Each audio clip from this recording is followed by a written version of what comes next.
முதலமைச்சர் மு.க.ஸ்டாலின் பங்கேற்கக்கூடிய ஒரு விழாவில் வெள்ளியிலேயே செஞ்ச நாற்காலி அதை பரிசாக கொடுக்குறாங்க. அந்த நாற்காலியில் அப்படியே கால் மேலே கால் போட்டு உட்கார்றாரு ஸ்டாலின். இது கொள்ளடிச்ச காசு. இன்னைக்கு திமுக ஆட்சியில் ஊராட்சி மன்ற தலைவர், தாழ்த்தப்பட்ட தலித் சமூகத்தைச் சேர்ந்த, பட்டியலின சமூகத்தைச் சேர்ந்த ஊராட்சி மன்ற தலைவர்கள் பலர் உட்கார நாற்காலி கொடுக்கப்படாமல் அவங்கள தரையில் உட்கார வச்சு, பிளாஸ்டிக் சேர் போட்டு தனியாக உட்கார வச்சு அவங்கள தீண்டாமை பண்ணிக்கிட்டு இருக்கான், அராஜகம் பண்ணிக்கிட்டு இருக்கான். இப்படிப்பட்ட கேவலமான ஆட்சியை நடத்துகிற இந்த திமுக வெள்ளிச்சேரில் போய் ஒரு முதல்வர் உட்கார்றாரு.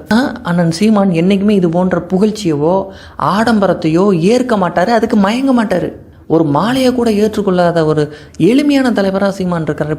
வெள்ளி நாற்காலியில தமிழெல்லாம் கீழே உட்காந்துருக்கான், திருவண்ணாமலையில கால் மேல கால் போட்டு உட்காருதாரு. எதுக்காக? நீ அடிமை, நான் ஆண்டான்னு காமிக்கிறான். அண்ணன் சீமான் அவர்கள் தேவேந்திர குல வேளாளர்கள் பட்டியல் சமுதாயத்திலிருந்து வெளியேடு அப்படின்னு சொல்லிட்டு கூட்டத்துல போய் மதியண்ணே ஒரு கிரீடத்தை வைக்க போறாங்க.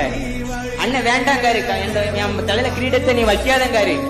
கீழே சக தமிழன் இருக்கான், நாங்க மகுடத்தை சூட்டிட்டு அவன் முன்னாடி நான் பெரிய ஆளுன்னு என்னை காமிக்காத அப்படின்னு சொல்லிட்டு அந்த மகுடத்தை தூக்கி அப்படி மதியண்ணன் தலையில மாட்ட போறாரு அண்ணன். அதுதான் தமிழன் தன்மான். நான் மட்டும் மலையில நினைஞ்சிட்டு இருந்தா பார்த்தாது, கீழே நீ மலையில நினைஞ்ச நானும் மலையில நினைஞ்சிட்டு இருப்பேன். எனக்கு மேற்கூரை இல்லைன்னா உனக்கும் மேற்கூரை இல்லை அப்படின்னு எல்லாரையும் சமமா பாக்குறாரு.